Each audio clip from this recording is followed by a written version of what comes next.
Hello, everybody. That 16th fret really got me right in the taint. That's Richie Castellano. How are you? Where'd you see him last, Andy? The beer gardens and fucking cool gardens? It was so sad. How are you, folks? Thursday. Thank Christ. One more day of this. I mean, I love the show. Anyways, great to be here.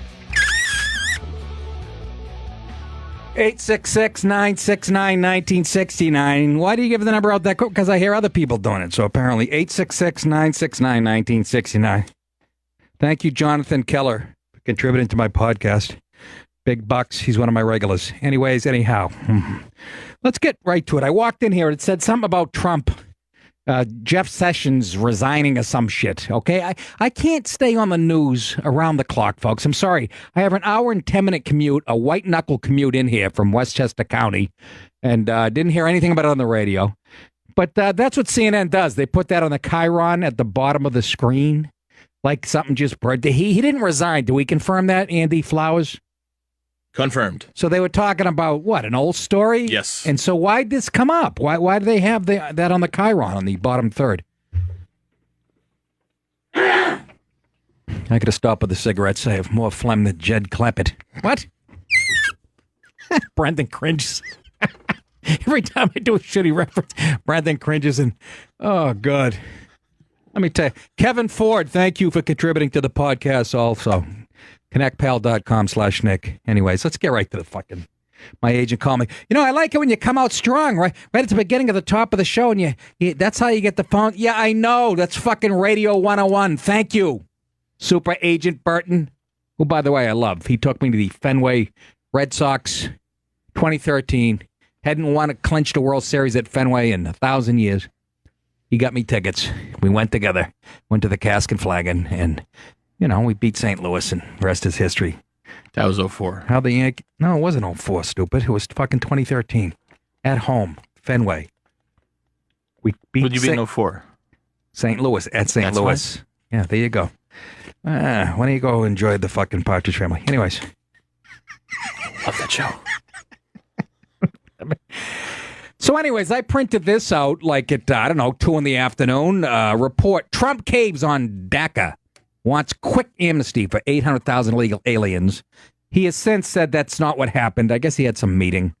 He's, he's acting an awful lot like a fucking what we call a rhino.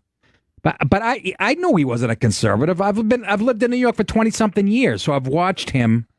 I've watched the news when he was, he's a huge real estate developer and basically the president of New York City. So I knew he hung out with the Clintons and he gave money to this. I don't, not for 1 second that I believe he's a conservative. I thought he was right on the big issues, blah, blah, blah. But the whole DACA thing, and again, this was in the middle of the afternoon. Well, you remember what he said during the campaign? He was, We will break the cycle of amnesty and illegal immigration. We will break the cycle. A fucking unicycle. There will be no amnesty. People will know that you can't just smuggle in, hunker down, and wait to be legalized. Not going to work that way. Yeah? Well. He's lying. I am not. You are so, you big... Liar, whore, and you know it. I don't know. He had a meeting with the moderate backstabbing and Pelosi and the other douches, the left wing, and we don't know. I don't know where he stands after today. But he tweeted out a bunch of stuff that makes you believe that he's siding with the leathery nipple Pelosi and the fucking diabolical jerk off Chuck Schumer. Nick, why do you have to talk like that? Because it's my show. You don't like it? Put on fucking WABC, terrestrial radio. Anyways, at his White House meeting with moderates, according to The Hill, Trump is set to choose a legislative deal that quickly legalizes the nearly 800,000 illegal aliens on DACA without getting any pro-American immigration reforms in return. He actually came out and said, we'll worry about the wall later. We'll attach it to another bill. I mean, I got to believe this guy is the art of the deal, right? I got to believe something's coming on the other end. But what could that be? I mean, this guy's right. He's Mr. Deal Maker. And I believe him. I mean, he proved so many people wrong during but he's making me very nervous. Okay? And if there isn't something big coming, he's in deep shit. And the Republicans will never win another election. 2018, 2020. He's in deep doo-doo if he becomes one of these, talking out both sides of it. But this is what you got to remember. The Republican Party, the jerk-off moderates, have been stabbing him in the back. So he had no choice, right? He's getting it on all sides. So he supposedly caved here, but he came out later this afternoon. He said, well, let me read the tweets, first of all, which makes me think he was caving in. Goddamn cigarettes. He says a bunch of tweets. He said, we don't have, in the meeting, he said, we don't have to tie a wall to this. We can put a wall in another bill. This is coming from a guy, Cuellar, that was in the bill. But he tweeted a bunch of immigration. I'm looking for his tweets. I did not like the tone of his tweets. No deal was made last night on DACA. Massive border security would have to be agreed to in exchange for consent. Would be subject to vote. That's from President Trump. Then he also said, does anybody really want to throw out good, educated, and accomplished young people who have jobs, some serving in the military? Really? What, did fucking Pelosi have him in a headlock when he tweeted that out? It's like when a Marine gets captured in Iraq and they have a gun to his head and, I like the food here, they're treating me well. It's the same horseshit. I swear to God. 866-969-1969. They have been in our country for many years through no fault of their own, brought in by parents at young age, plus big border security. And then later today, it's going to be extreme border security. He throws in the word extreme. I mean, come on, Trump. Come on. And again, the media painting these 800,000 people like angels and, oh, they're in the military and they're all good people. 2,100 of them, by the way, criminals already going to be yanked. You know how many of them? Less than 900 are in the military, by the way, DACA people. And by the way, DACA, you don't have to have do you realize you don't have to have been brought here, your parents? Yeah, no, you could have snuck in here. Yes, and you're still covered by DACA. And if you take courses, if you sign up for college courses, you're covered by DACA. Yeah. So, but he's making me nervous. But there's got to be something coming, right? And he goes, yeah, extreme border security. What does that mean? And he also said, you know what he also said about the wall? Something about... there's already a fence there. We're going to add to it. What's he doing? But nobody can grab. I don't know where he's coming from, which way he's going. Do you? Maybe that's how he is, though. It's the art of the deal. You don't know. He better have a big hammer on the other side. Imagine he comes out and he goes, this is what I get for the deal. We're going to let those 800,000 amnesty for them, but we're going to put all those statues back up. What do you think, folks? I think I have faith. He's a real deal maker, and I can't believe it. You think he's going to be rolled by fucking Chuck Schumer and leather nipples, Pelosi? I got to believe there's something on the back end, or is he just like the rest of them, folks? Is he just another politician? I don't think so. Make me nervous. They've been in our country for many years through no fault of their own. And like I said, you if you sneak in here and this is before 2007. I think everybody's protected.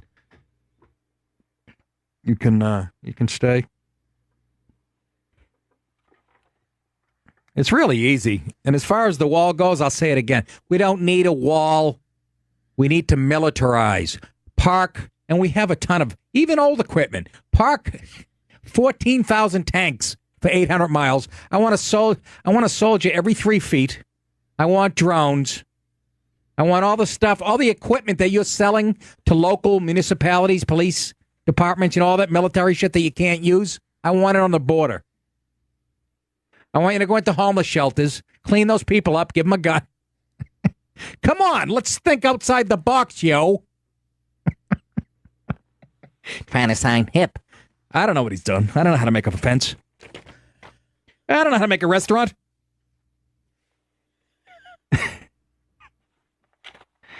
But yeah, you got to admit, though, I mean, if he fucking campaigned on this, the wall, and, right?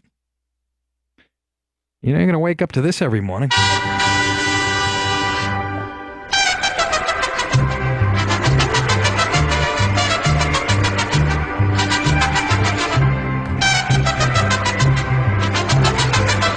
It's one of my favorite songs. I played it at me and Melania. We had an anniversary party the other night. I played the mariachi song. They're good people.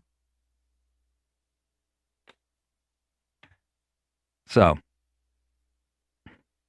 he's a slippery one, but I got to believe there's something coming on the other end. Maybe it's tied to taxes. I don't know. But I don't want to hear it again. And they were talking about the mean income of the average of the 800,000 DACA people. It's like $14 an hour. In other words, they're pushing out other low-wage earners, Americans. And by the way, for people calling, oh, white people aren't going to pick strawberries and watermelon. It's also construction workers, and you never mention that. It's probably more of that, actually. So I don't want to fucking hear it, okay? Get them out. Law and order. Somehow that makes you a bigot and a racist and But again, I printed this out hours ago, and then he comes on. We're going to have extreme security. What do you mean? Like extreme security? What does that mean? Like at an Usher concert? What are you talking? Usher. It's the best I could come up with. I'm not into hip hop. Give me the latest. Go ahead. The latest hip hop guy. Brandon.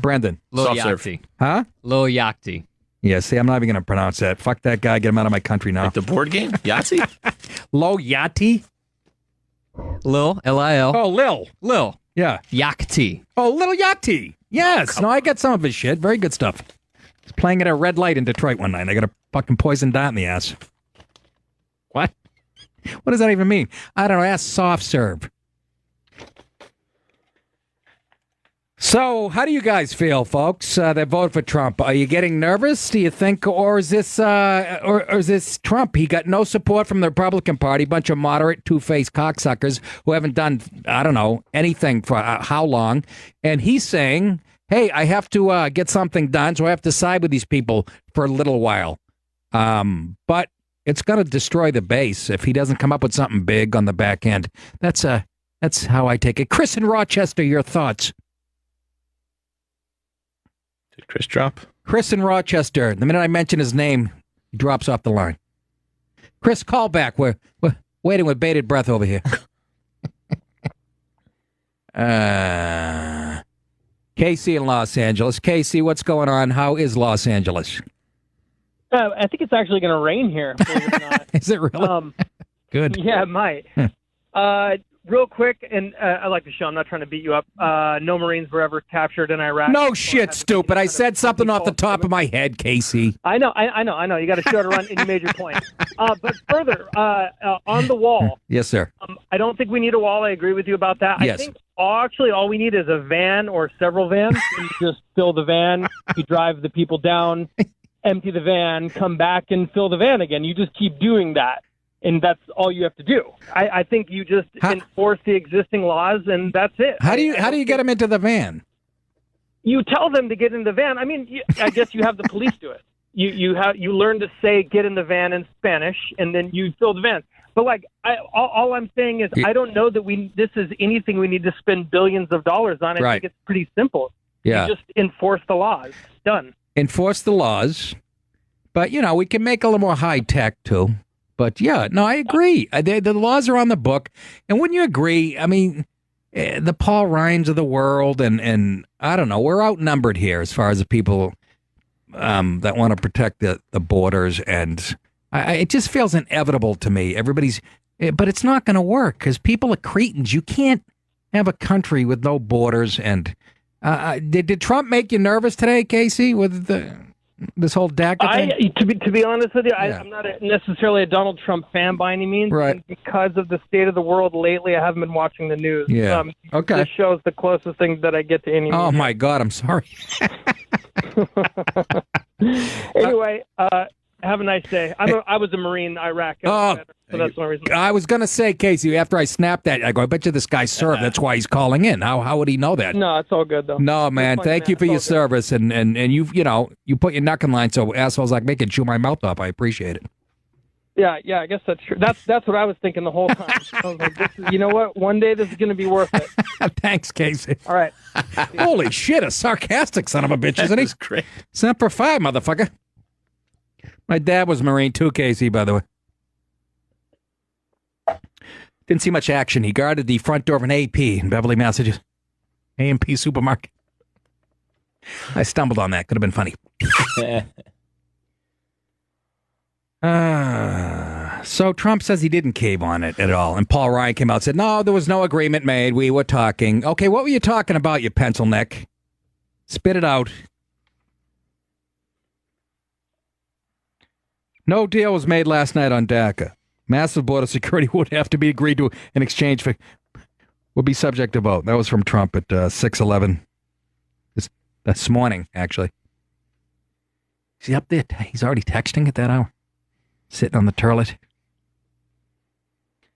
I don't know.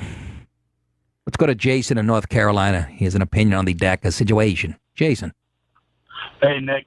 So here's the deal. I did 21 years in the Marine Corps, just like your previous caller. Oh, God bless you. Here's how this works. All right, so all these people keep saying that we have all these personnel that are DACA people that are in the military, and they're going to get kicked out as soon as we bring back DACA. That's not the way this shit works. If you're serving honorably in the military and you want to continue to serve, regardless if you're a citizen or not, you are allowed to continue to serve. They are given ample opportunity to become citizens. I had 3 of my Marines that served for me that became citizens of the U.S. And it's the same pathway, it's the same route that any other illegal person or any other immigrant that comes here. You take your nationalization test, you pass the test, you become a citizen. The military gives these people ample opportunity to do that. As far as Trump making everybody nervous, I voted for him. And, yeah, he makes me really friggin' nervous with the shit that's coming out. The prick needs to get off of Twitter and do his fucking job. That's what he needs to do, just like the rest of them.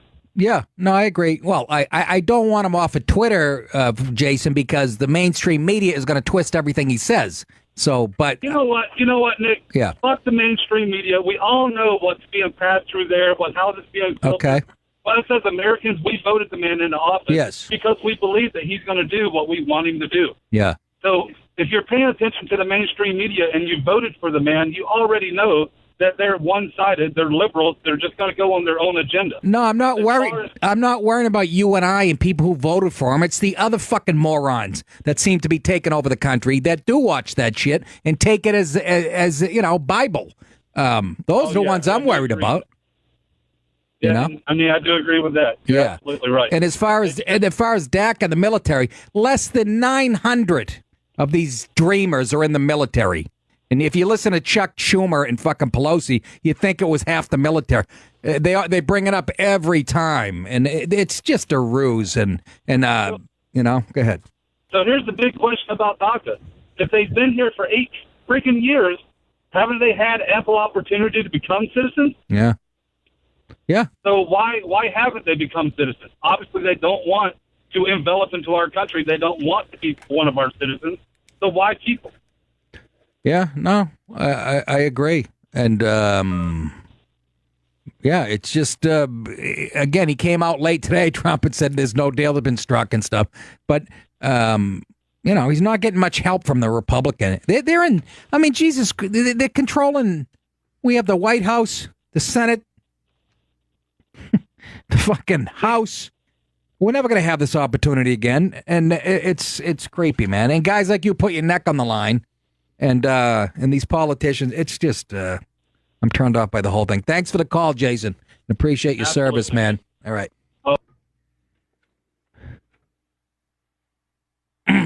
Cigarettes, please. Greg in Texas, what's going on? Hey, how you doing? What's going on?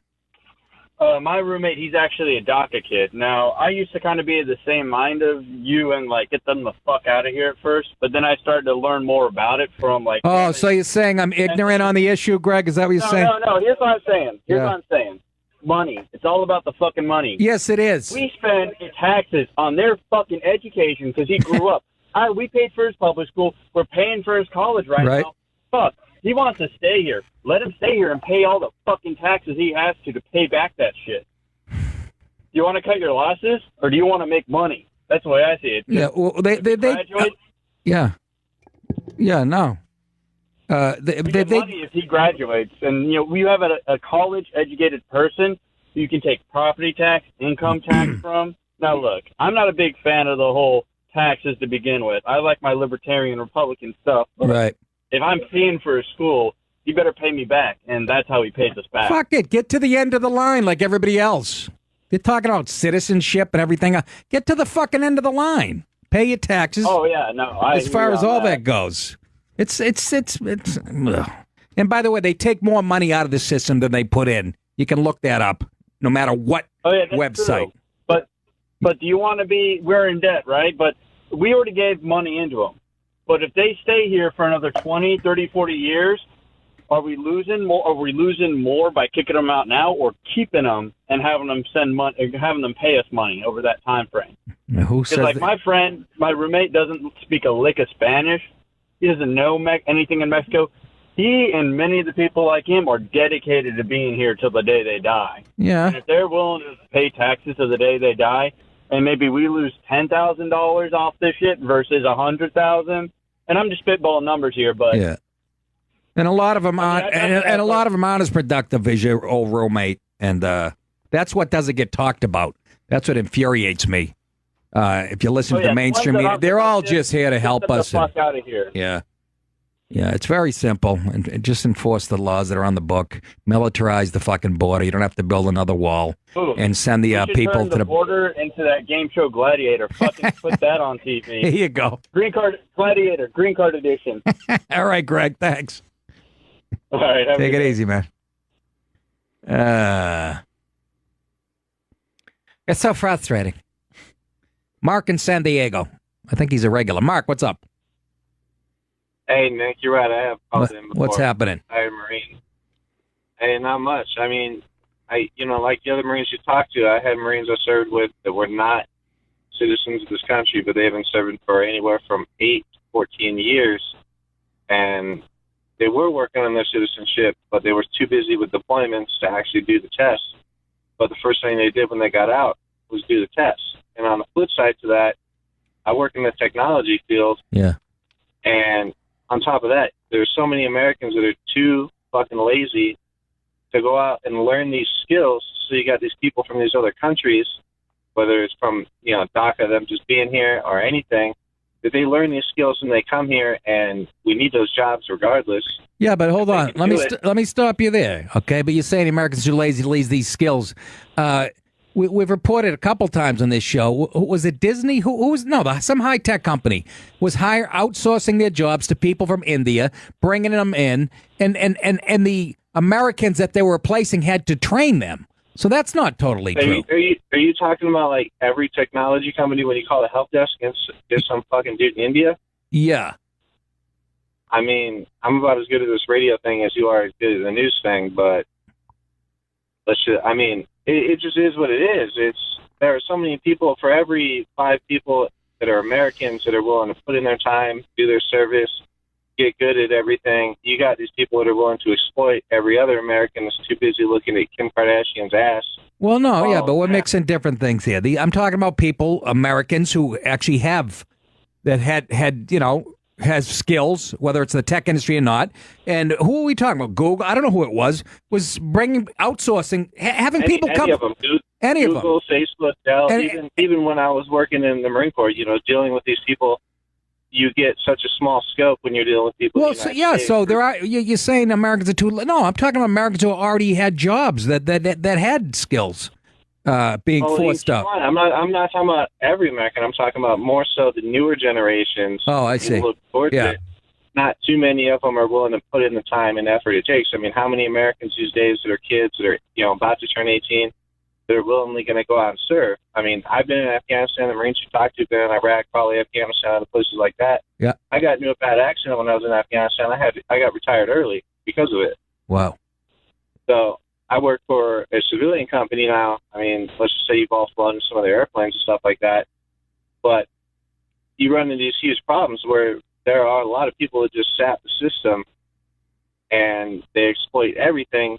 But at the same time, you have all these politicians that just say, hey, this is a hot-button issue. Let's talk about it. It's just misdirection at its finest. Yeah.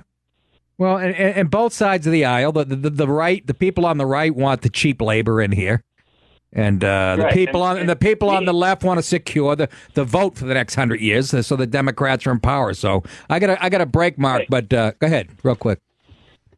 No, hey, I mean that's it, Nick. I appreciate everything you talk about. I mean, fuck this DACA stuff. Let's talk about that missile that North Korea just launched over Japan. Another one, or from a couple weeks ago? Today they launched another one. Oh, see? They launched another one. Japan issued a warning for everyone to shelter in place. And if we're on the coast and they find debris of a missile, do not touch it. All this shit's happening, and we're just focused on DACA. And one step towards another, we get that much closer to a war. We got to send in a covert operation, take that chubby zipper head out. All right, Mark. Hey, I say let them hit somewhere that's not the U.S., and then, hey, China, they can't say anything. We can just go in and level their country. Yeah, exactly. Hey, Mark, thanks for your service, too. All right, Nick, 7-5. Thank you. All right. Take care. All right, folks, 866-969-1969. The phones are lit up to the max. So when we come back, we'll take more calls. At the top of the hour, Dave Smith, who's a very funny comedian, Brooklyn guy. He's a libertarian. He's got a special out called Libertas. You gave me the where's the right in front of you. Sitting on it. You can also hear he's got his own podcast, Part of the Problem, or he's 1/3 of the Legion of Skanks with Big J. Ogerson and Louis J. I didn't know he was the third guy.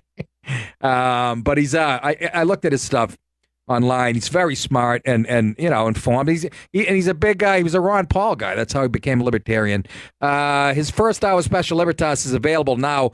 GasDigitalNetwork.com. He'll be in here at the top of the second hour. Back after this. The top of the hour, very funny Dave Smith will be in here, a libertarian comedian. He's got a special out called Libertas. Available now on GasDigitalNetwork.com. We were talking the first segment about the whole DACA thing, and earlier in the day it was, Trump gave in and blah, blah, blah. I don't know what to believe. I don't know how to make a show. Now he's saying... Trump's saying, I didn't give in on anything, blah, blah, blah. And there'll be, and if he was talking about amnesty for these 800, and, his tweets sort of gave you the impression, like I said, Pelosi had him in a headlock and Chuck Schumer was kneeing him in the balls. And, but he's coming out and, backpedaling on that. I don't know. Maybe this is part of the art of the deal. You keep people confused. You don't know which way they're going.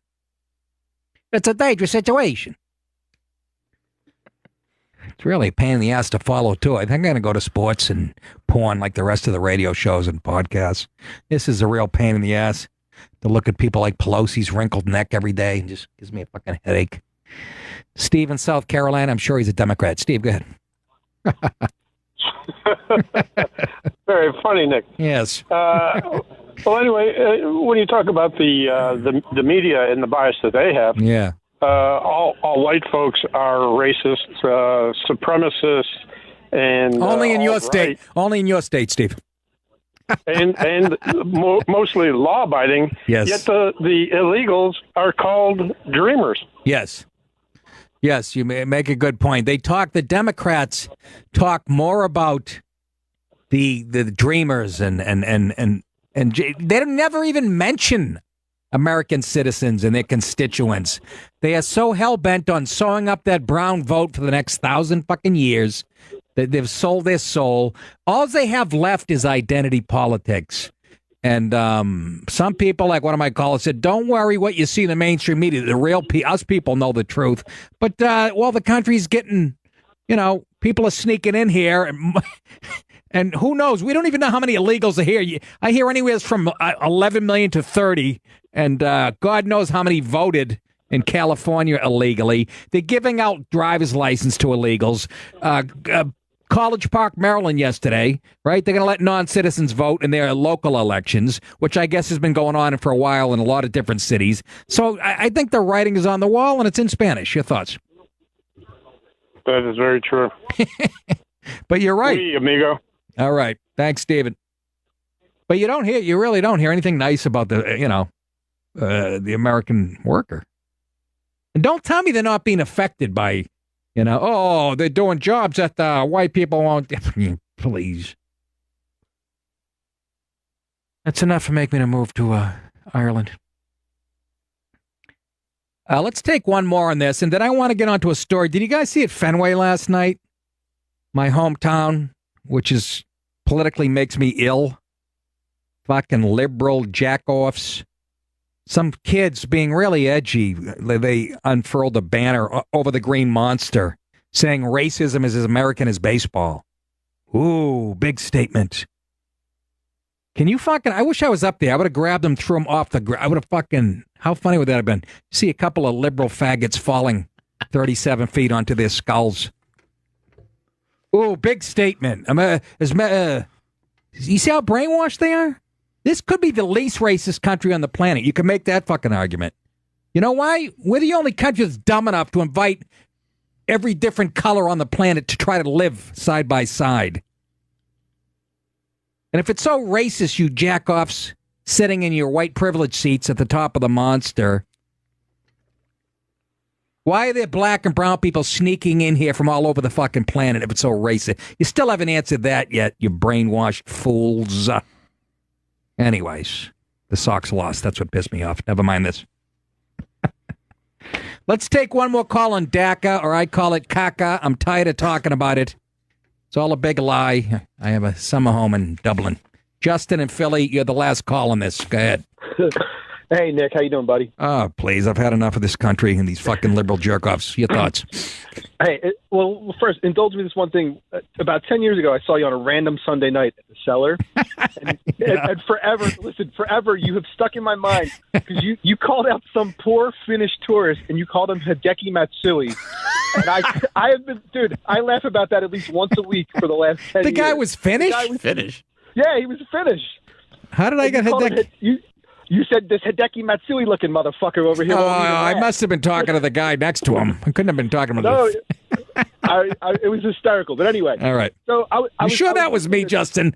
Dude, it was you. Right. I was so happy because I saw you and Norton is the same night. I was like, holy shit, this is great. All right. So anyway, the DACA bullshit. Yes. So I was just listening to Tucker, and they had this Tim Ryan from Ohio on. I like Tim Ryan. Do you like him? Well, I don't know. He starts spouting off about how you got 11 million, you got 800,000 kids.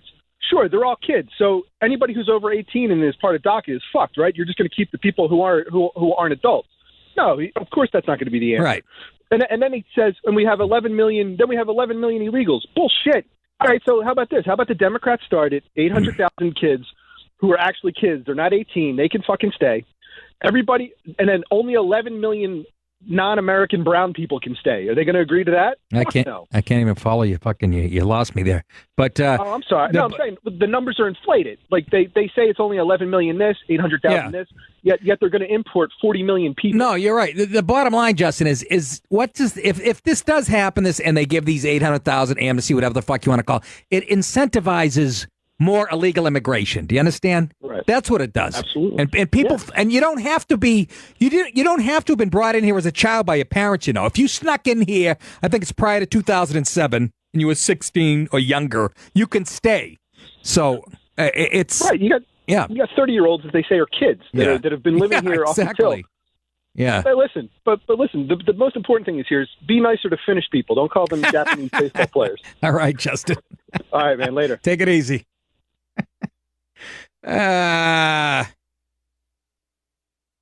Oh, Justin in Virginia, line 2. I'm glad he brought this up because I wanted to touch on the whole Berkeley thing. Ben Shapiro's out there speaking tonight, and Justin. Hey, how you doing, Nick? Hey, what's up? What's the latest? I'm glad you brought this up because I had this in my stories tonight, and I wanted to know. I know the cops are allowed to use pepper spray. They're like, that's a big breakthrough in Berkeley. But what's going on? Has he spoken yet? Right now, the protesters are already starting to kind of gather around the university. I mean, obviously, he hasn't come on to speak yet, but, the cops are already shutting down roads and stuff. But Antifa and all these people, they're already starting to, gather around the university and stuff. And this isn't happening tonight, but Milo also came out today. And, last time he was there, I think was when a lot of this shit was going down. But he just announced today, too, that I think it's next week that the 24th to the 27th, he's making it like free speech week down there. So there's going to be a lot of shit going on down there, too, next week. It's beautiful. I'm glad you brought it up because I had this since September 6th. It's over a week. I've had this story sitting here about how the school's chancellor last month proclaimed a free speech week that will protect the rights of conservative speakers to appear on campus without harassment. That came after, the Milo and the Ann Coulter canceling and all that. And then Shapiro's been rebooked for September 14th, which is tonight, in a facility that seats 1,978 people, with 2,500 people expressing interest in buying tickets. But the school has just announced, and this was last week, mind you, that it's ordering the hall's balcony closed, cutting the maximum audience nearly in half, and the reason being fears of significant injury, that's in quotes, if something is thrown from the balcony or anyone falls over the railing. Now, who would do that? It would beats me, man. It would be Antifa and people, liberals, man. Yeah, exactly. People who wouldn't agree with Ben Shapiro, and so they caved. That's my bottom line. Berkeley. They fucking caved. They made a promise about free speech, and they caved on it. And they're going, well, there could be violence. Yeah, left-wing violence, Antifa violence. Yeah, it's fucking California too, man. It's like, what the fuck do you expect from out there? It's just I can't even express how much it fucking pisses me off. Well, California's not part of this country anymore. Yeah, it really isn't. That's a fucking Any truth. white people out there? What are we looking at? It's Antifa kid. Thanks, Justin. What are we looking at? It's Antifa kid on Fox.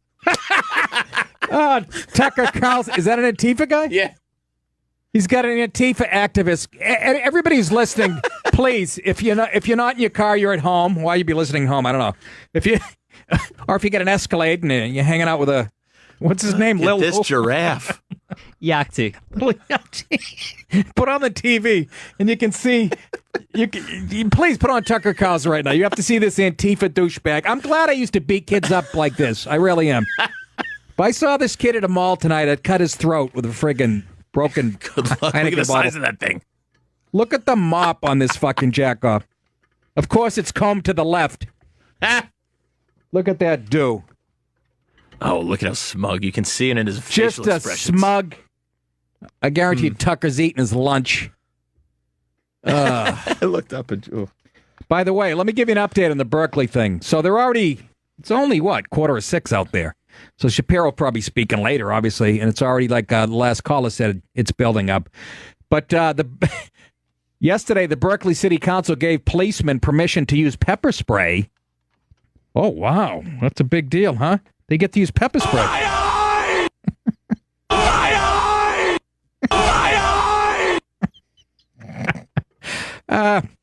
To drive away protesters from attacking offices during violent protests that have plagued the city in 2017. Look how they just whitewash it.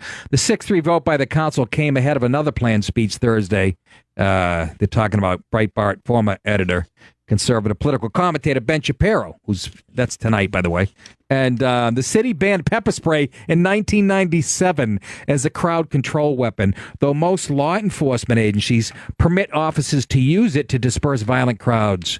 Greenwood, he's the chief of police, sought such permission at an emergency council meeting, saying it is preferable to batons and tear gas, which the city is allowed to use, but disperses far wider than pepper spray. The council rejected its use for crowd control on Tuesday, Can you imagine with this soft, but agreed to modify its ban and expand police powers to use it? The council warned officers not to use the pepper spray as a crowd control technique, but to use it instead for individuals who are committing violent acts upon other officers. Oh, not upon the speakers themselves? Did that ever factor into your thing? Just the officers. That's the only time they can use the pepper? Can you imagine all these caveats to use pepper spray? What is... Come on, it's over, folks. It's over. Somebody help me dig my bunker tonight up in the woods. Dozens of people lined up at City Hall to oppose arming Berkeley police with larger canister of pepper spray, saying it was too easy for officers to use and has the potential to be used on peaceful protesters. Oh, my aching stem. My aching stem. Berkeley, oh my, I hope it burns to the ground tonight. I hope Ben Shapiro makes his speech, he gets out of there safely, and I hope the place goes up. Do the whole country a favor. And anybody who would be living in Berkeley that voted the way I do? Anybody? You think one person? Maybe. They might have been there before turned into Doucheville. If I could, I'd grab this microphone and I'd beat your brains out with it because that's what you deserve. That's what you deserve. I think Charlie used to hang out at Berkeley. I've been there. You been to Berkeley? I was there at the Greek Theater, which is located on the campus. You at the Greek Theater? Yes, for, as you can for guess. What? 2010. 3 fish shows. Oh, God. I'm firing you tonight. This guy was at Berkeley. He went to 3 fish shows. It's beautiful. Yeah, it's terrific. But unfortunately, the politics. Well, it's like San Francisco. Beautiful, but can you imagine it's a big controversy to let the cops use pepper spray in the protest? Ben Shapiro speaking there tonight. Our caller checked in and said, yeah, they're already gathering with their faggy Halloween masks and their bike locks and their... I have to go home and watch Tucker to see him interview this guy with a Shemp Howard haircut. And like Andy said, you could just look how... He was so smug. You could just... I don't know. Back to left-wing douchism. 4 fans seated above the Green Monster at Fenway Park last night dropped a sign that read, "Racism is as American as baseball." Jesus Christ. There's no crying in baseball. Only in Fenway there is. During the 4th inning of the Sox game against Oakland, the sign was draped over the top middle section of the Green Monster. They think they're fucking edgy doing shit like this. It was up for about 1 batter. The individuals involved were escorted out of Fenway Park. One of those ejected, who confirmed their identity to CSN New England with a photo of the banner from a unique vantage as it was being unfurled, said the protest was inspired by Black Lives Matter movement. Oh, so let me get this straight. The protest was inspired by a group that was created on a myth, which means your message is bogus. See, because Black Lives Matter was based on the whole Michael Brown thing. Remember that? And so that was born out of a myth. And these kids think they're being edgy. Racism is as American as baseball. That shows you how they have no history, no sense of history or whatever. It's exhausting. That's all they know. They think racism only exists in the United States. We invented it. We perfected it. It's just astounding to me. It's astounding. Yet again, tons of black and brown people want to live here. And brown people from all over the world sneaking in because it's so racist. Congratulations to the university. Dennis in Long Island, our cop buddy, he has an opinion on the pepper spray situation. Dennis. Hey, how you doing, Nick? All right. I can't believe that I'm hearing that they banned pepper spray. They tried. You know, when I came on the police department, it was called Mace. Right. And they then went to a thing called pepper spray or whatever. Yeah. Now it's called OC. I mean, we used to carry it on the back. It was like a fire extinguisher. We'd just walk into the crowd, blast them all away. The only problem was, you had to make sure you didn't get contaminated. But right. It's one of the best. It's one of the best tools for stopping crowds. Yeah, that's why. You could also elevate it up to batons and things like that. But the pepper spray is, now it's a little different now. It's a little bit more cautious where you use it. Yeah. You have to do, you have to do a lot more reports now as far as exposures and stuff. But I would never think they ban it. We're in New York. If they would, if they banned it in California. Well, they banned it back in 1997. They banned it as a crowd control weapon. And again, this is Berkeley. Fucking, God help us. Yeah.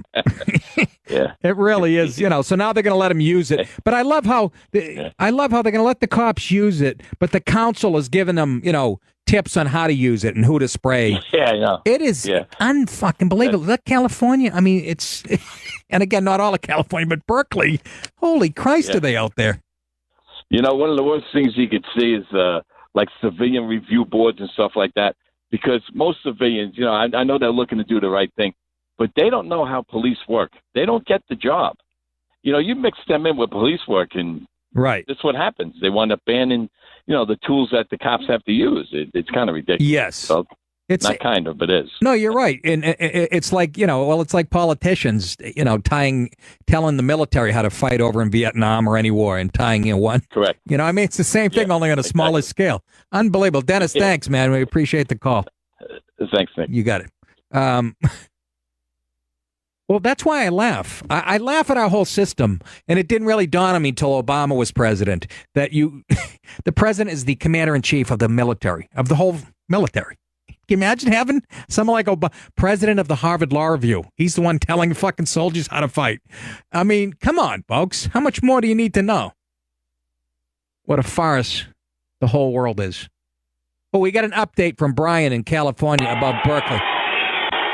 Brian. Oh, hey, Nick, how's it going? Good. What's happening? Can you hear me, man? Absolutely. People are freaking out, dude. It's crazy.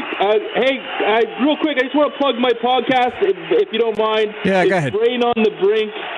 It's like a Bill Burr style. Fuck. Sorry. It's crazy here, dude. There's Antifa everywhere. Good. Start busting some heads. I hope you're well armed. Dude, I'm getting sprayed. All right. Take it easy, Brian. It was among the Italians. What are you doing, Andy? That was among the Italians out in Berkeley?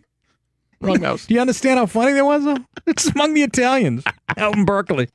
Oh, God damn it. Fucking people.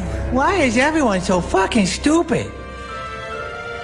Why aren't more people intelligent? Like me.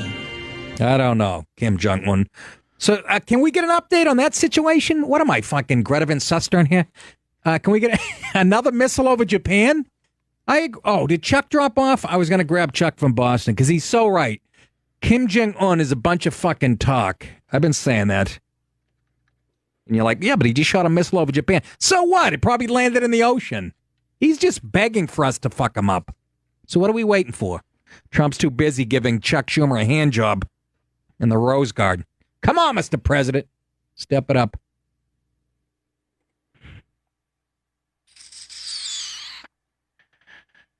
Anyways, what's up? You're 100% right. About what? North Korea fired a ballistic missile Friday morning and flew over Japanese airspace before crashing into the Pacific Ocean. Into the Pacific Ocean. Guys getting launched no at balls. 6:57 a.m. Eastern direction, nearly around 2,300 miles, passed over Japanese airspace. Blah, blah, blah. Let's go to Brian in Sacramento. He says America is what it is because of protests, which is partly true. Hey, Brian. Hey, how's it going, Nick? Good. What's happening? Hey, I'm a first-time caller. I actually only have listened to about 25 minutes here on my commute. But I just noticed that, the conversation seems to surround, protest and the police's the importance of police and their ability to use violence or, force to break up crowds. I agree. It's really important that they have tools. Yeah. But at the same time, it's really important also that, the reason the Constitution was established the way it was. Yeah, I know where you're going. I know. Freedom of speech, protest. Yeah, No. The reason you were saying that the president shouldn't have authority over the army to wage war. Well, the Constitution. No, Brian, you missed me. You know, that's not what I said. I'm laughing at. I'm laughing at somebody as liberal as Obama, who's so anti-military, leading the military. That was my point. I didn't say anything about they shouldn't have the. You see what I'm saying? I just find it funny. But you see what I might have heard because you have a lot of what you're saying surrounds violence, like this faggot, this beat this up. All I'm saying is that it's really important that the people who are given the authority to do violence, the police, the military, that they're checked by our democratic process. That's it. And that the president, sometimes it's going to be a peaceful angle, and sometimes it's going to be maybe a more hawkish angle. But be real careful that. A peaceful angle? Where'd the peaceful angle come from? Obama's the one who said he wanted a civilian armed force as big as the military. So he's just as bad. Did you have a problem with that? Our military is all volunteer anyway. But what I'm saying is that, when we go and perpetrate violence overseas, it's important. Oh, yeah. Okay, you know what? You're a fucking left-wing loon for me. Get him off the fucking phone. Please. Fucking 19 fucking talking points from when we go and we commit violence overseas. Yeah, and it's all unprovoked, right, stupid? North Korea just shot a missile over fucking Japan tonight. But if we go over there and fuck them up, you'll have a problem with that, too. Give me a fucking break. Jesus Christ, California, wake up. Fucking Sacram. What are you saying that for? I was making fun of somebody as liberal and as anti-military as Obama running the military. That was my point. Well, this country was born on protests. Yes. But you don't front, it was also born on free speech. You don't shut down when Milo goes to Berkeley or Ann Coulter and bust up the town and light it on fire. Is that too fucking difficult a concept for you to grasp, Sacramento? Back after this. That's the very funny Dave Smith, who is in studio with us. He's got a 1-hour special, Libertas, available now, gasdigitalnetwork.com. He's also got his own podcast, Part of the Problem, or his 1/3 of the Legion of Skanks with Big J. Okerson and Louis Gomez. For all his dates and info, follow him on Twitter at Comic Dave Smith. Thanks for coming in, Dave. Thank you so much for having me. Before tonight, many people when I first got this gig, kept saying, are you going to have a day? They brought your name up all the time. And I was embarrassed not to know who you were because, I just stay at my house and fucking watch TV and I prepare for 2 hours and I come in here.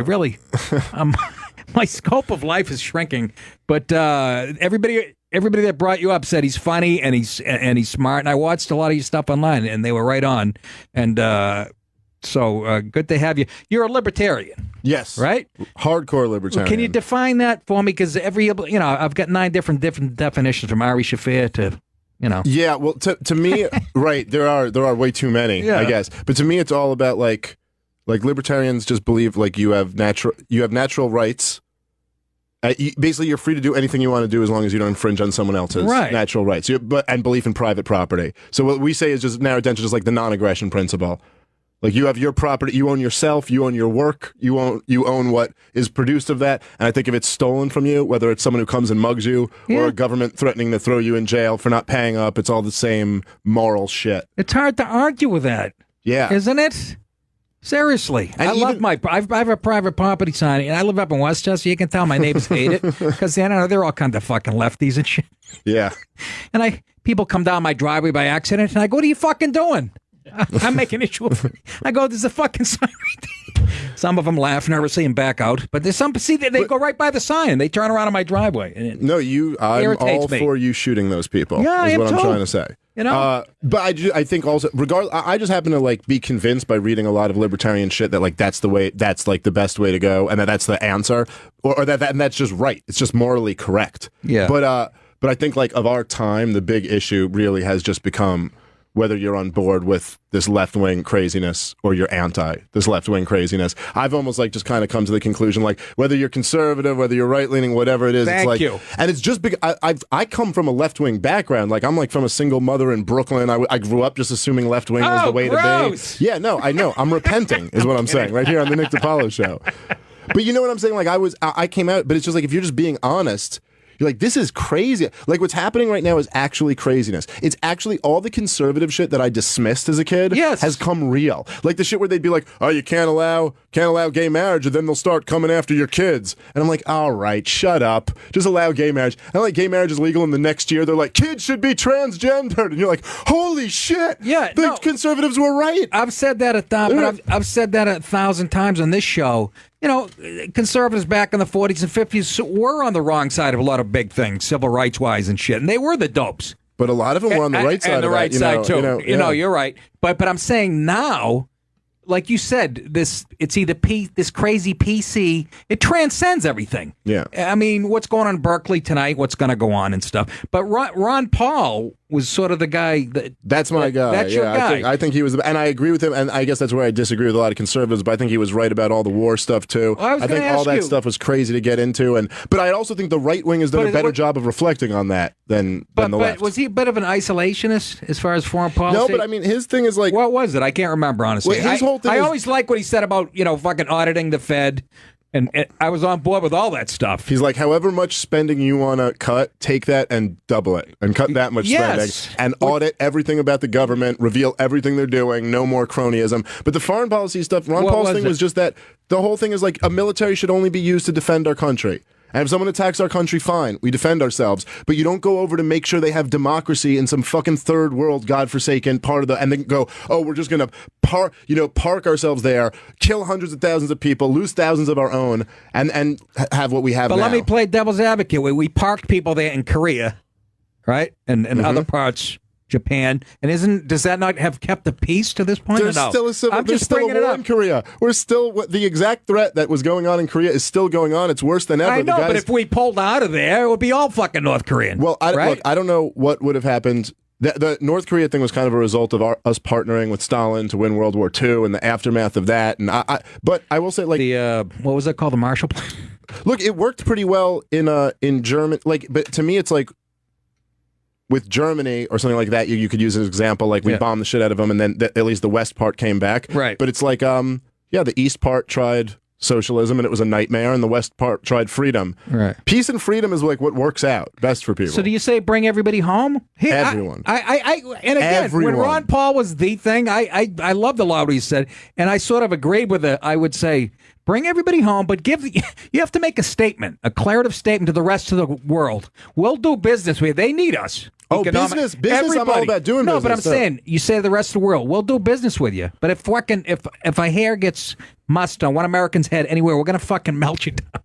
Well, look, I'm fine with that, but it's also like Tony Soprano type of foreign policy. I don't even completely agree with that, because I kind of think like if some American goes to, like, let's just say that we're not at war. Poster off a wall. Well, but the kind of thing is, what are you going to do, man? I mean, we tried to get him back and he died. That's terrible. They did that to him. But I'm just saying, like, if some American goes to some godforsaken part of the world and gets killed, that's kind of where you look at the other Americans and you go, that's why you don't go there.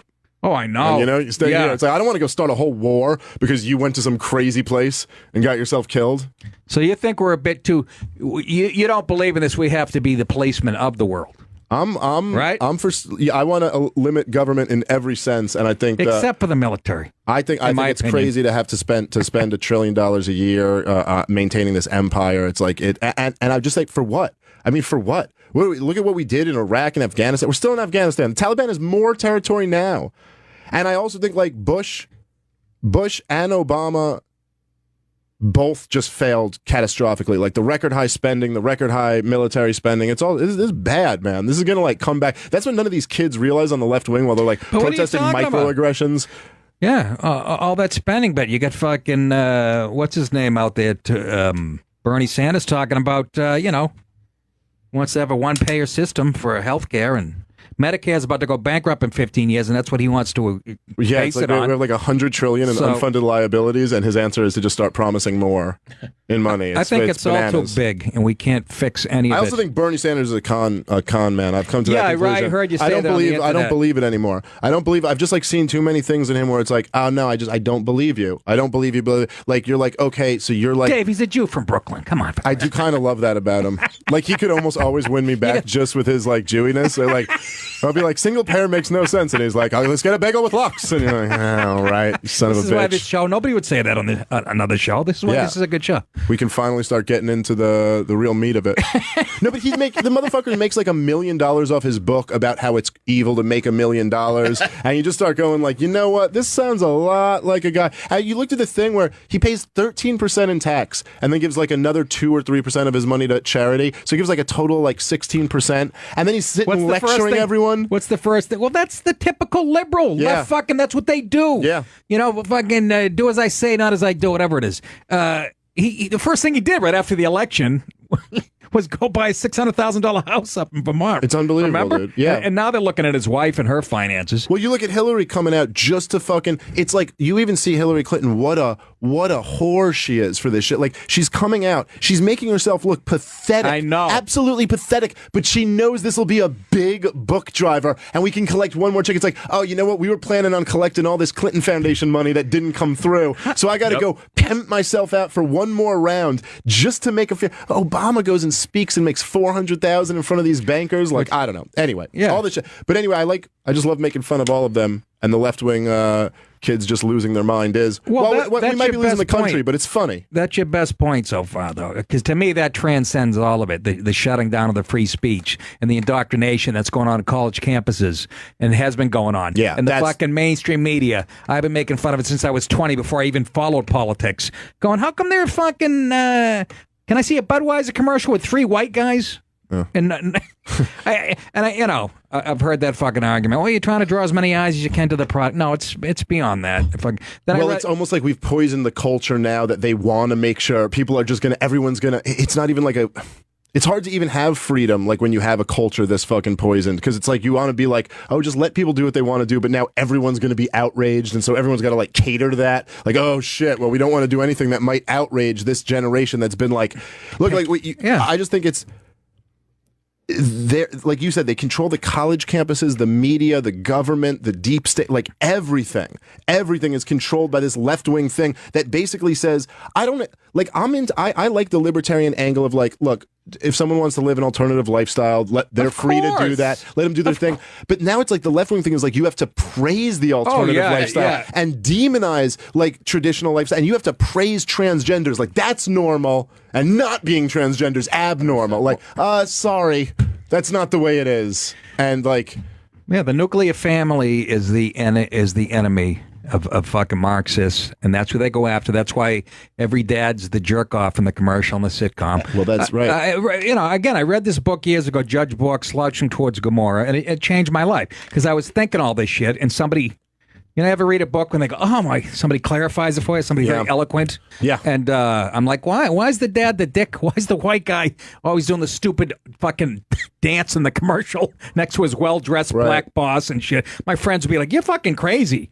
And then I read, I read that book and it explains it all. And I feel like probably you like even it was almost even more like it's just become so much more naked and obvious. Like they don't even hide it anymore over the last 10 years. So like 15 years ago, if you were saying that, you're like, is it just me or is it always that the dad's dumber? Right. And now they're just like right out like, yeah, check your white male privilege. And that's and they're just, I mean, it's, I said the left is just very obviously like they're anti-white, anti-capitalist, anti-Western, anti-Christian, and anti-male. Yeah, but very, very anti-male. Very anti-male. And I hate that. And that'll fucking destroy your country, too. I think it's funny, like, these left-wing guys have no idea. There's no idea, like, it's like, we should disarm America. We should have all these programs like this. And you're like, you know what you need to disarm people is, like, men with guns. Right? Like, you don't even understand that. I read this feminist thing where they were talking about how, like, we need a revolution against men, and they need to, like, reduce men to 100,000 people. You're like, yeah, you need to, yeah, okay, let's see who wins that war. You fucking maniac.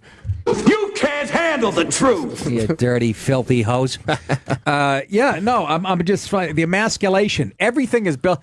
And the feminist movement is at the core of political correctness. It surpassed the civil rights movement. It grabbed onto their coattails and it blew right by them. Which is such bullshit because there was never a thing. The feminist argument is all kind of, look, obviously there were like gender roles that were fucked up for women in the past, but there were gender roles that were fucked up for men in the past. Right. And to be honest, it's not even clear that one was better than the other. Like, go talk to my grandmother and grandfather. They're a typical couple who got married in the mid 40s. Okay, they're pretty typical. So gender roles would have made it so that my grandmother probably couldn't have earned as much as a man if she had wanted to. She was a housewife, but if she had wanted to, she couldn't have. Maybe she would have been put in a certain corner of society and not in others. My grandfather, gender roles put him in combat fighting in a war, and then they put him in a fucking factory for the rest of his life to like kind of break down just in a tough life. No one would have debated, including my grandmother, that he had a much tougher life than her. But the whole feminist narrative is like it was just worse for that. Now the thing about black people, that's kind of true.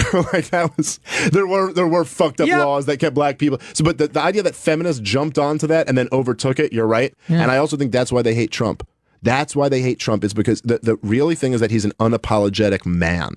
That's what it is. Well, it's not the deportations. No. They're down. Obama deported more people. It's not any of this other shit. No. I said it to my wife when he got elected. I go, do you realize he embodies, for the left, he embodies evil. Yeah. Blonde-haired, blue-eyed, Christian, fucking alpha male with $1 billion. But just my point is that he's not the super Christian-y guy. I mean, he's Christian, but it's not like Trump's out there. Trump's a guy who's like, socially speaking, a guy who's married a lot of different supermodels, who's the first pro-gay marriage president. Like, he's not. It's just that he goes up there. I feel like he's a white male who's just like, I got a hot wife, I got a great big company. I'm not like, I know that I probably built it on the back. And that's of why others. some black people liked him. Yes, but that's why some black people liked him. Yeah, because that white guilt, that left wing thing is a white thing.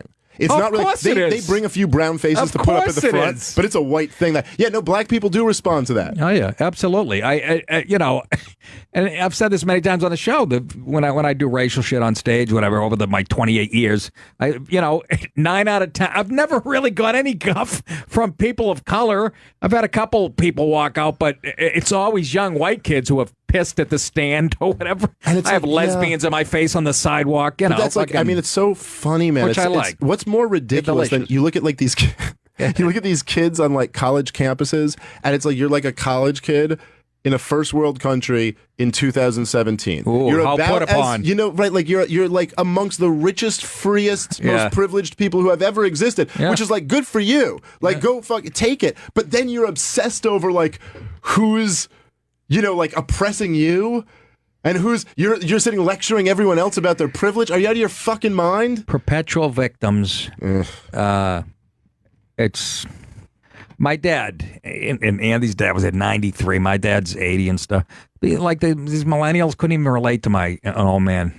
My dad who did it right and was it's like, and had tough, they're all going. And the truth is, like, that stuff, it's almost the impulse that the left plays on. And there's something there. They just lead it in the wrong direction, but they're like, you're privileged or you're this. And the truth is that, when Obama said the thing like, you didn't build those roads, you didn't do this. It's like, he's justifying it to say you should pay more taxes, which is retarded. But there is something to be said for like, what? All of us living in America today have fucking so much better lives because of the men and women that came before us that worked really fucking hard and had way harder lives. And we get these nicer lives. And if you're going to talk about the system in America and all this, maybe put 1 ounce of fucking like respect for all the it was like none of these kids they were just racist. That's how we got here. That's why we live like this, not like Central Africa, because of racism. All those World War II, all the people they shit on, the middle class, went to fucking war. Irish, Italian, by the way, most of them.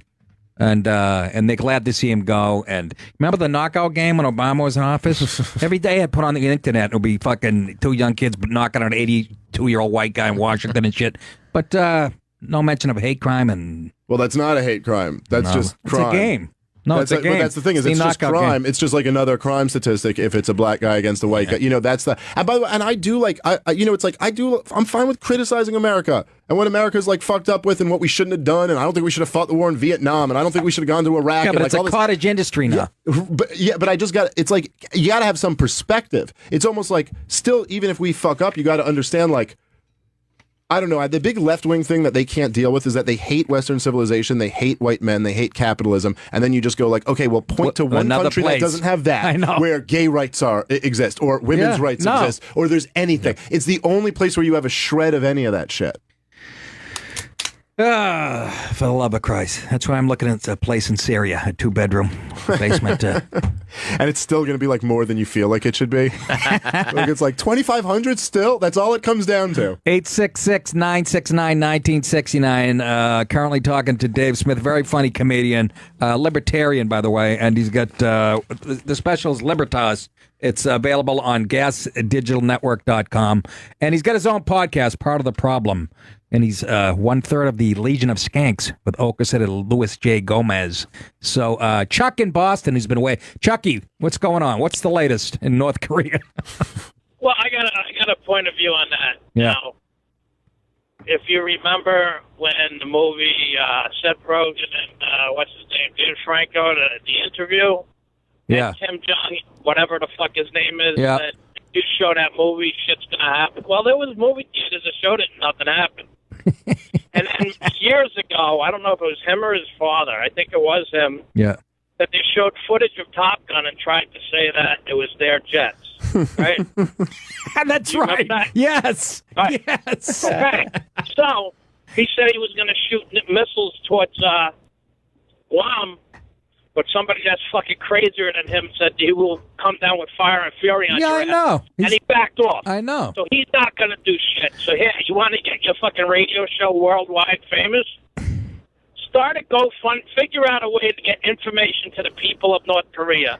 Start a GoFundMe page to raise that type of money, and then send the information out every day on your radio show and see what happens for the next 2 months. I'm going to do that starting tonight. I'm going to wrap my mother in tinfoil. Figure out All right. Figure out a way to get information to the North Korean people, and then start a GoFundMe page and make sure people in South Korea get the link. I already did that, Chuck. I did a special called Inflammatory, and it was on CISO, and those fucking Koreans turned their nose up at it. All right, Chucky, thanks. Gave it your best effort. Chucky's always thinking out of the box, and we say, we're going to take a break. We'll come back with more Dave Smith. Take your calls. I want to talk about Motel 6. They were doing a good thing yesterday, but apparently, like I predicted last night, they shut that down. They were cooperating with ICE, which I think is a fucking good thing. I don't know how you feel, Dave, and I can tell by the look in your face you disagree. We'll be back right after this. Final segment on a Thursday night, and we're currently talking to Dave Smith, libertarian comedian, very funny, very smart, Brooklyn. He's got a 1-hour special, Libertas, which is available now on gasdigitalnetwork.com, and he's got his own podcast, Part of the Problem. So check that out. Hit him up on Twitter, @ComicDaveSmith. And, yeah, you just made some great points in between the breaks. We're talking about, but the PC stuff, like you said, I thought the conservatives, like you said, they had some back in the 40s and 50s. They're on the, at least it's been painted they were on the wrong side of it. Well, I think, it really was Democrats who were the ones. Like, it was yes, the people. if you look at your history of Democrat I Party. think honestly, Yeah. if the liberal spirit or the freedom spirit, people who believed in that, I think were always the ones fighting for, like, abolition or repealing Jim Crow. But there definitely were, like, there were, whatever. I guess if you were a conservative in the South before the 50s and you were trying to conserve things, you were probably trying to conserve some policies that aren't, the best. Conserve your culture. Yeah. But, right, how much of the culture was lost? Pat Buchanan said that best, where he said America won the Cold War and lost the culture war. Yeah. And, you just go if you turn on media in the 50s or 60s, any movie or TV or anything like that, it's like this, gee, Pa, can I help with the yard work? Yeah. And you're like, man, where did Father Knows Best turn into, some rapper, shove your pussy in my face. And you're like, this is just a couple Isn't there a happy generations. medium? Can we have Mike Brady? I don't know. But it's a crazy thing to live through that. And then to see, just in the last 10 years, how much the culture's changed. That's bananas to me. Where you're if you take the position Obama took in 2008, which is that marriage should be between a man and a woman, and transgender. And then he bangs a Yui on it. Nobody calls him on it. Right, and he said Marxist transgenders President. shouldn't serve in the military. He All said this that stuff. too. Yeah, and Yes. kept it in place for 6 years. And that's fine. Now you're a Nazi. If you take what Obama, what the most progressive president in 2008 said now you're a fucking Nazi. Okay, but who's calling you a Nazi? And does it really, if I say whatever, well, I guess because I'm a comic, but I guess if you're at work in the workworkplace and you said something, I guess you get booted. I'm not really feeling it. You have been relegated to this, okay? You should be on a network somewhere. You decided to be an honest fucking Dave, I'm clearing racist. 18.5 here. You know what? I appreciate that, but I think I'm, as Bill Parcells said, you are what you score, you are what your record is. No, but look, it's a thing where I was leading the charge. I should be a little bigger than this. Patrice said this once, and he said it about him and you. He said, "Pass the orange shrimp." He said, "I will be alive forever," and I was like, "I believe you, Patrice." Did he say? He said him and you. He goes. There's just a ceiling to where someone like you or him would ever go. He goes, because no network will ever put me or Paolo just in a position where they're just like, oh, okay, you can because they know, well, at any minute we could say something that'll just ruin. And so that's, it does I don't know. It's all around you, man. That PC shit is everywhere. And they do try to pick people and ruin their careers. You see that shit. And you see these guys Ben Shapiro and Milo and people who are to me, not, Ben Shapiro's pretty good, but to me, Milo's a moderate. Yes. Milo's a moderate. Extreme. No, I know. Oh, you mean...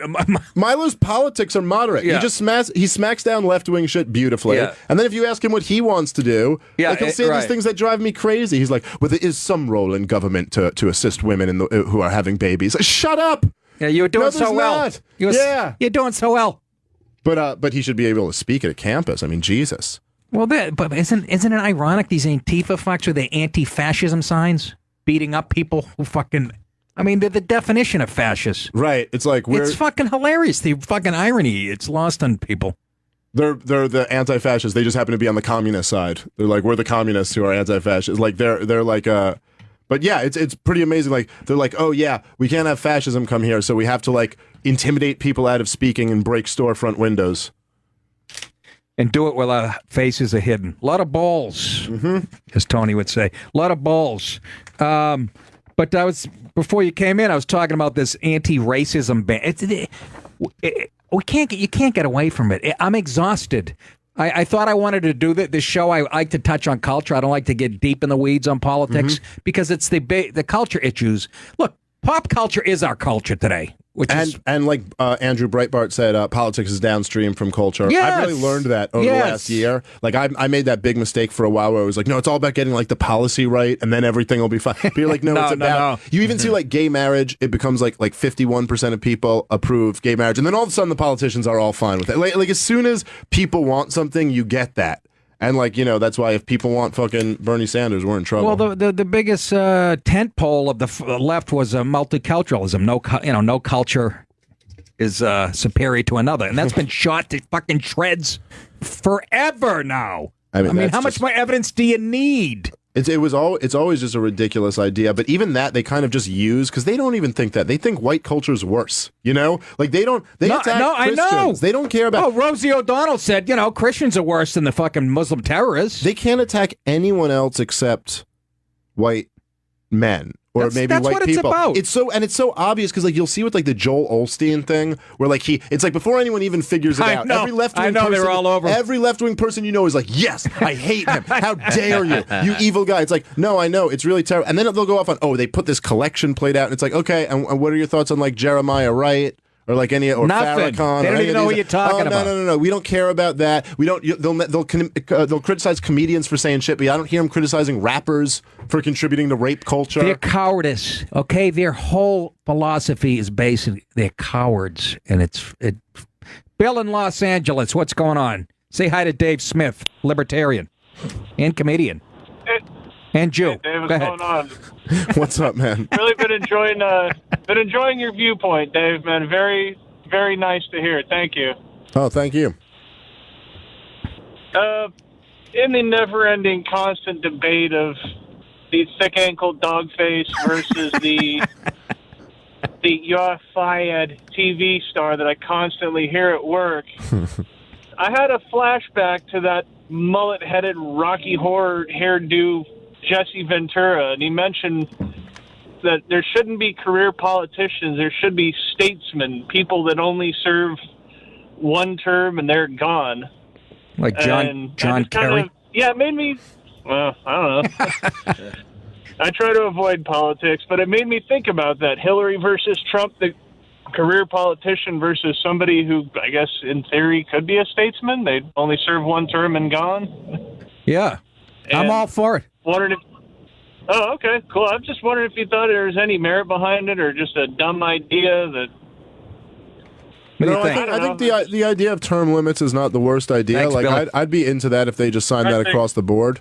You know, it's just the problem for me. My problem with what scares me about that idea is I feel like there's like 4 good congressmen.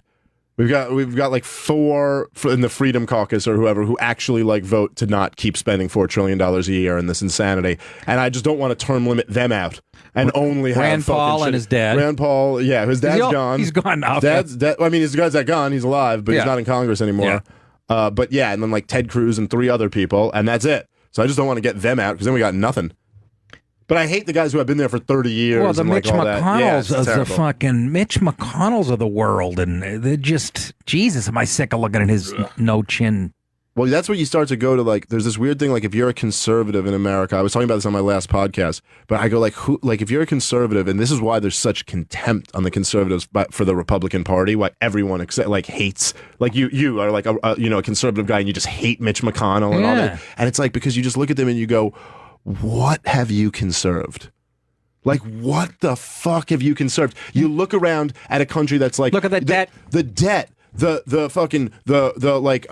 culture, just like the entire thing, the entire government. Like, what have you kept? It's like there's not one thing, not one institution that you can point to that, like, oh, you've kept that institution the way we wanted it. There's no more religion. There's no more small government. They kept there's they kept those Cadillac health care plans for themselves.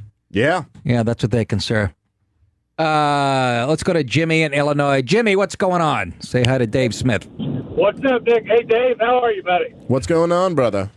Well, I just wondered, if in all this, if you take the white man out of the equation, what's left of America? I mean, you're not going to have a middle class. And the thing that my grandpa always told me, no matter what happens in your life, you pick your dick out of the dirt and you go to work.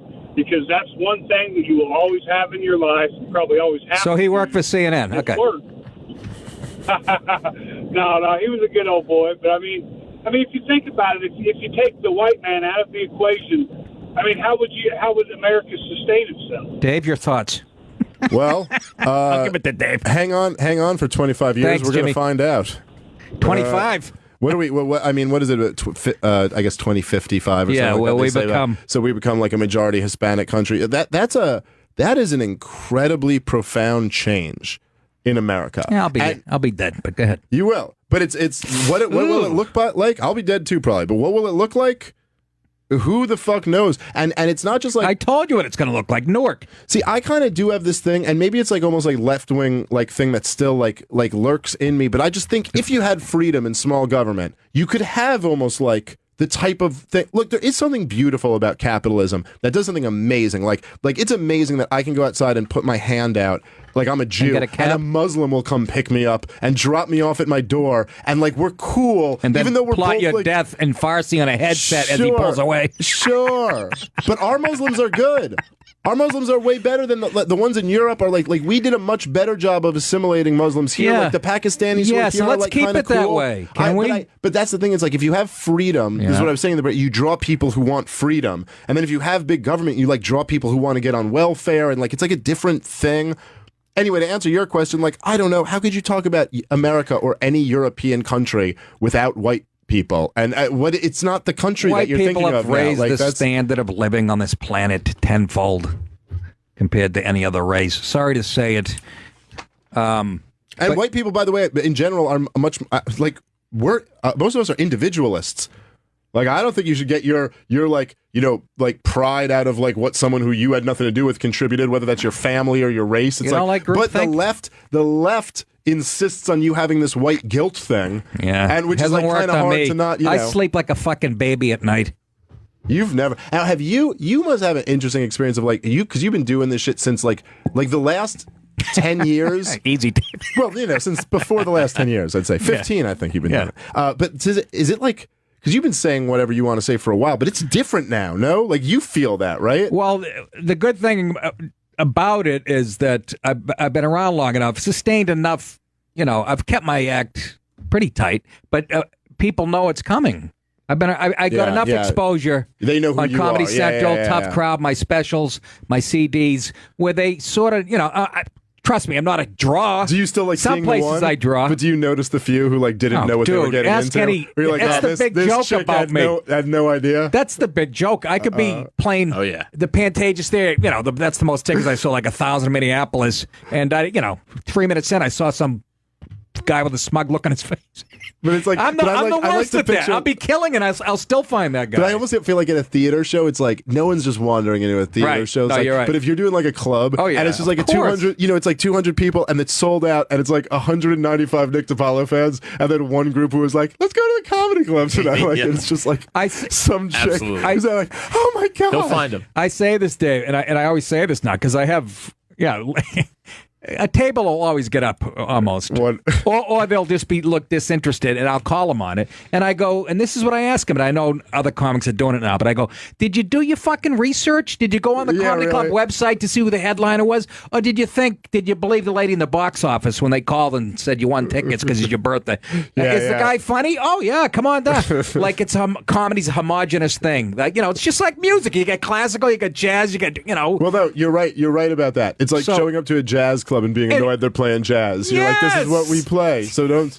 I thought Men Without Hats was coming out. We got Pavarotti. I was saying the last time I saw Patrice do stand up, he walked 60% of the room. 60% just walked and just shit. It got so weird. Really? And it was so And who was uncomfortable. walking? Young white kids? Yeah, a mix. It was a mix. A nice, really. Patrice just every now, especially toward the end of that last year, like Patrice every now and then would just walk rooms. Just he would just get fed up with them and just like if he thought the crowd sucked, he was just like, you suck, and then he'd just kill for the 20 people who were still there or whatever. I had that my biggest incident matter of Sacramento, the Punchline, when this was 15, 20 years ago, and I was in a bad mood when I got there. I don't know why.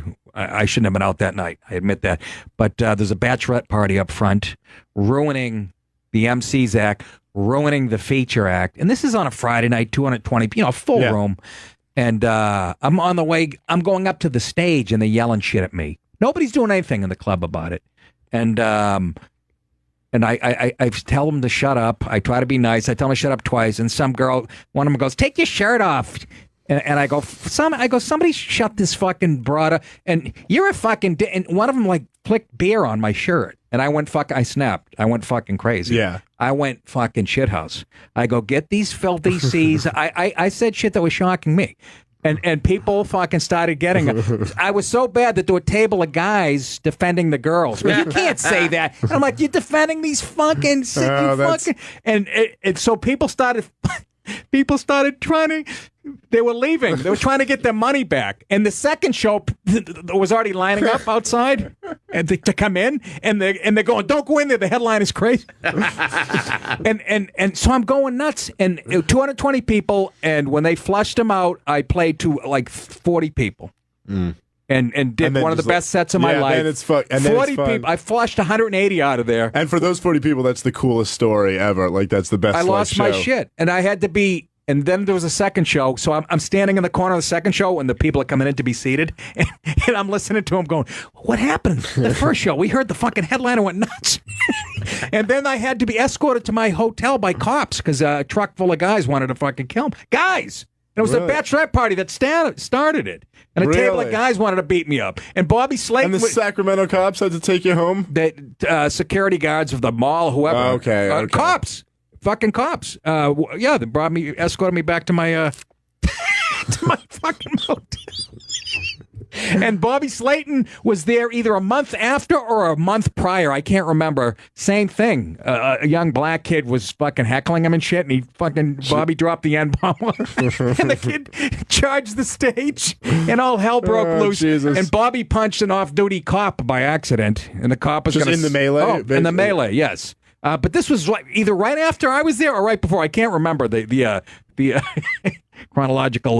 But it was the Punchline in Sacramento. Great club, but everybody. That was my best walk. I mean, I've walked like half a quarter of a room here and there, but like that. That's That was that's an a emptying the legendary one. suckers out, man. And but again, chicks got a few beers in them, and we live in a world today where they can It's the get club's physical fault. with you. That's the And club's the club fault. The didn't club do should have anything. done something before that. Yeah. Once they've ruined Shoot the the bitches. host set, something should be done.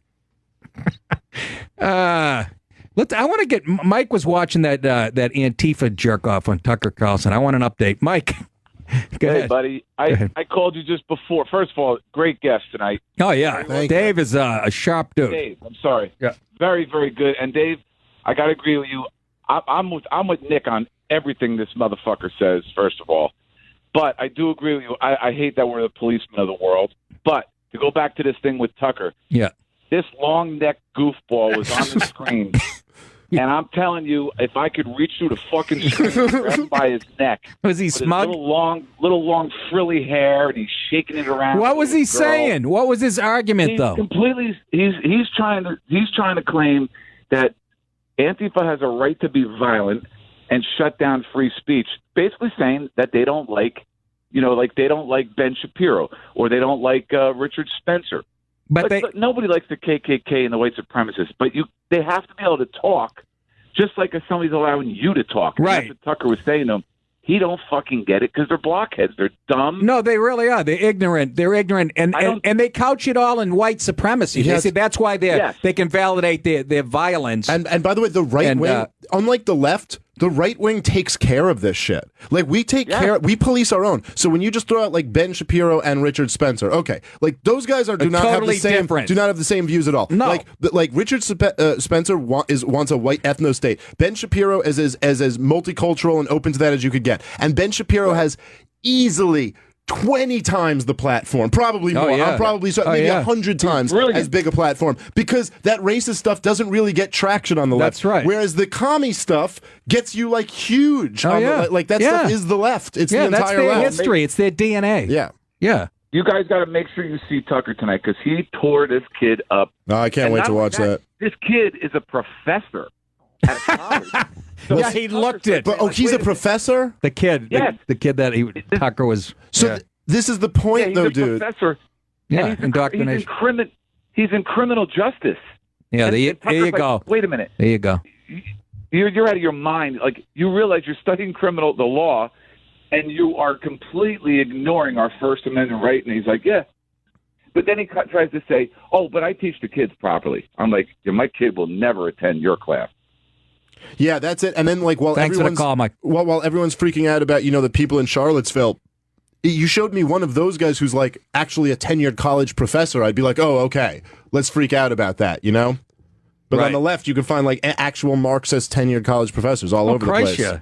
That's crazy. Let's go to Lewis in New York. He says libertarianism has no moral compass. Dave, your thoughts? Well, okay, Lewis, say hi to Dave Smith. I can't stand this guy. I've had a problem with him for. First of all, you got my name wrong. It's Brian Gilgore from Brain on the Brink. And fuck Dave Smith. I challenge him to come on my podcast. He's been evading me for fucking months now. This skinny piece of shit. Yeah, sure you don't eat carbs. Fuck you, fucking you smug prick. It's not. Got anything to say? Is that Gomez? Louis Gomez, it's good to hear from you.